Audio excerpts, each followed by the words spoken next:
বাংলাদেশের বইগুলোতে ১৯৭১ সালের যে যুদ্ধের কথা বলা হয়, সেখানে তোমার কি মনে হয় ভারতের প্রতি কৃতজ্ঞতা আছে, যে ভারত এসে আমাদেরকে স্বাধীন হতে সাহায্য করেছে?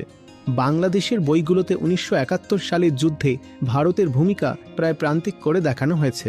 তারা বলে পুরো লড়াই নাকি তারা নিজেরাই লড়েছে। মুক্তি বাহিনী ছিল তাদের, আর এটা পুরোপুরি তাদের নিজস্ব লড়াই ছিল, যার মাধ্যমে তারা পাকিস্তানকে এখান থেকে তাড়িয়েছে। ভারত কি করেছে? কিছুই করেনি। কিন্তু যখন বাংলাদেশের আলাদা হওয়ার কথা ওঠে, তখন পাকিস্তানি সেনাবাহিনী ভীষণ কঠোর, বরং বলা যায় ক্রূর আচরণ করে। তারা অপারেশন সার্চলাইট নামে একটি অভিযান শুরু করে।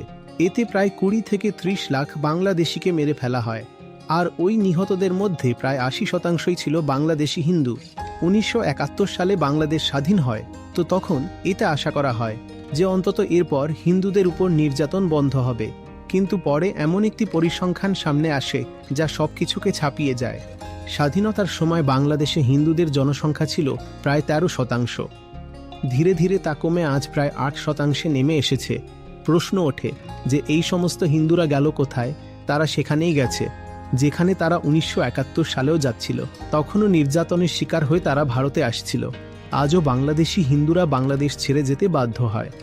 দেশ ছাড়া হওয়া খুবই হৃদয় বিদারক বিষয়। নিজের মাটি, নিজের পরিবেশ, আত্মীয় স্বজন, বাড়ি, জমি সব ছেড়ে যেতে হয়। এতে মন পুরো ভেঙে যায়।